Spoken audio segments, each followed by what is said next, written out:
द्या.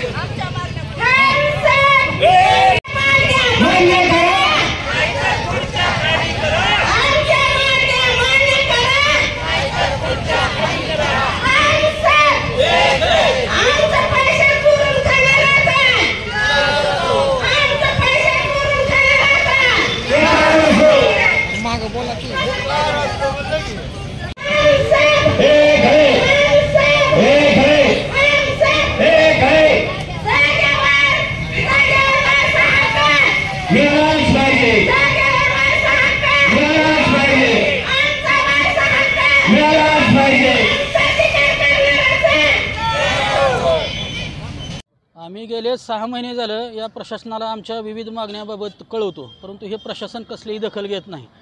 आमच्या प्रमुख ज्या मागण्या होत्या की बाबा ह्या राज्यातल्या सर्व नगरपालिका, धाराशिव आपली एकमेव नगरपालिका अशी आहे की या नगरपालिकेला पेन्शन विक्री कर्मचाऱ्याला दिली जात नाही.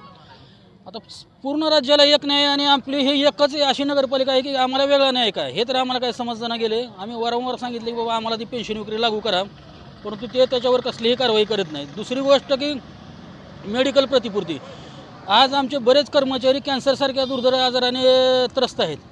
आम्ही त्यांना म्हणलं की बाबा मेडिकलची बिलं सर्व कर्मचाऱ्यांना द्या, तर हे काय करतात, ते आमचे जे संवर्गाचे जे कर्मचारी आहेत त्यांना मग ते कितीही मेडिकलचं बिल असो, 4 लाख असो, 5 लाख असो, ते सर्व त्यांना ते देतात. व आम्हाला जर काही पैसे द्या म्हणलं की ते 1 लाख देतो, 50,000 देतो, असं यांची काहीतरी चालढकल चालू आहे. पण तेही पैसे ते काय द्यायचे काय त्यांची काही तयारी नाही.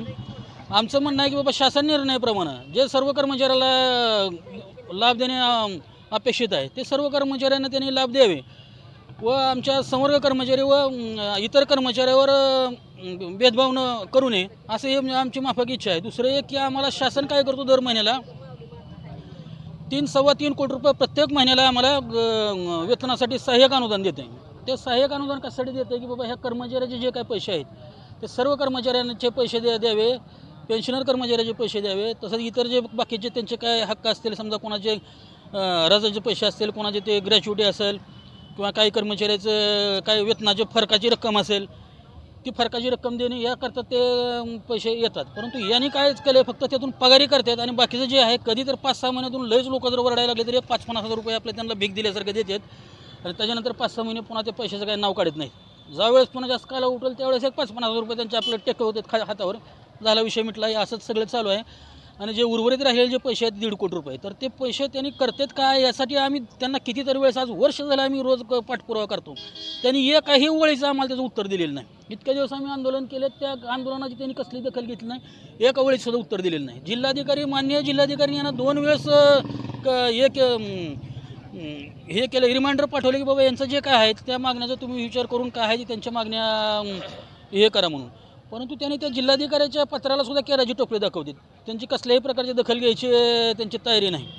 अशा प्रकारे हे संवर्गाचे जे कर्मचारी आहेत ते 5-7 कर्मचारी आहेत, ते संगनमतानं सर्व कारभार चालवतात आणि बाकीचे जे इतर कर्मचारी आहेत त्यांच्यावर अन्याय करतात.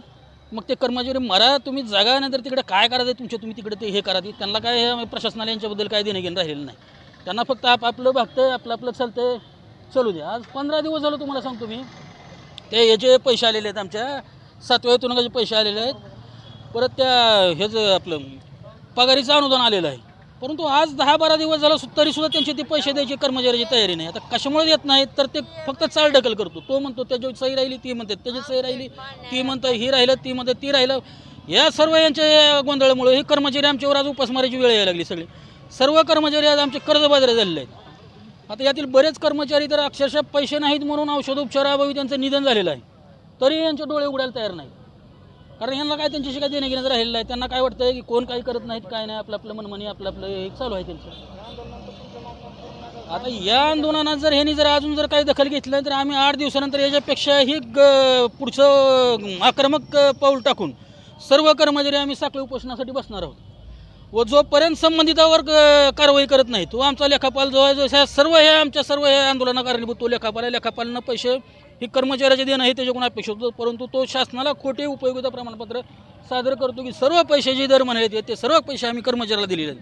तसं त्यानं करत नाही. आम्ही म्हणलं बाबा ते उपयोगिता प्रमाणपत्र शासनाला दिलेले किंवा आमच्या ह्याचा हिशोब दे, तो हिशोब दाखवायला तयार नाही, ते द्यायला तयार नाही. त्याला गेलं आता आज आंदोलन, आज त्याची रजा नाही ना काही नाही, तो कुठं जाऊन काय बसलाय, काय झालं त्याची त्यालाच माहिती.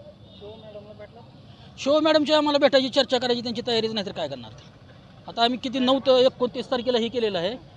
29 तारखेपासून त्यांना एक दिवसही वाटलं नाही की ह्या कर्मचाऱ्याला काय वय भेटावं. कलेक्टरचं मान्य जिल्हाधिकारी 3 तारखेला पत्र आलेलं आहे, तरी त्यांनी त्याची काही दखल घेतलेली नाही किंवा काही नाही. ठीक आहे, राहू द्या, नाही ना, आम्ही बघू त्यांच्या ते त्यांना काय करायचं करतील ते. हां, हे काय, हे फक्त 4-5 टाळके बसलेले आहेत, हे त्यांच्यावर चालते ते, आणि बाकीचे कर्मचारी म्हणायला तयार नाहीत. दुसरं कसं आहे, इथं ह्या नगरपालिकेवर गेलं 2-3 वर्ष झालं प्रशासक आहे, लोकप्रतिनिधी नाहीत. त्याच्यामुळे इथं सगळा सैराट कारभार चालू आहे.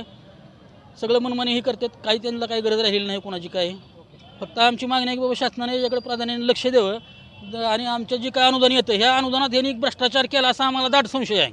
मग तो ठीक आहे, मग आम्हाला म्हणून तर आम्ही ते नाव ठेवलेलं आहे की बाब दाखवण्याचा साथ घाल म्हणून. जर नसेल भ्रष्टाचार केला तर आम्हाला दाखवा की बाबा ठीक आहे, नाही भ्रष्टाचार केला, तुम्हाला सगळे पैसे आम्ही दिलेत, हे आमची माफक इच्छा आहे. पण ते त्यांची काय ते हे करायची त्यांची तयारी नाही. आमच्या जी 7 रास्त मागण्या आहेत, मी संभाजीराजे निंबाळकर, नगर परिषद कर्मचाऱ्याच्या जे काय 7 रास्त मागण्या आहेत त्यापैकी 7व्या आयोगाचा हप्ता त्यांनी त्वरित द्यावा आणि वैद्यकीय बिलाची पूर्तता करावी. काही कर्मचारी आजारी आहेत, त्यांना कॅन्सरसारखा आजार असल्यामुळे त्यांच्या बिलाची पूर्तता करावी. आणि सेवानिवृत्त जे कर्मचारी झाले त्यांना आतापर्यंत काहीच म्हणजे रिटायर झाल्यानंतर, सेवानिवृत्त झाल्यानंतर त्यांना जे लाभ द्यायचे ते बऱ्याचशा कर्मचाऱ्याला काहीच लाभ मिळाला. त्याच्यामुळं त्यांचे कुटुंब उद्ध्वस्त तर त्या ह्याच्यात तर झालेच, परंतु दुसरं एक मागणी अशी आहे की सेवानिवृत्तीनंतर पेन्शन विक्री जी आहे ती राज्यातील सर्व नगरपालिकेला आहे. तर त्यांनी धाराशिव नगर परिषदमध्ये पण ते बंद केलेले आहे, ठराव घेऊन चालू करावी.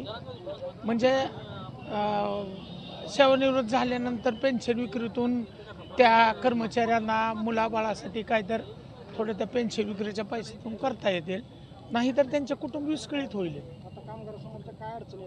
आता अडचणी तीच आहेत की आमचे जी पैसे आहेत त्याची त्यांनी 7व्या आयोगाच्या बिलाची पूर्तता करावी, कर्मचाऱ्याचे देयक आहे ते द्यावे आणि सुरळीत चालावं.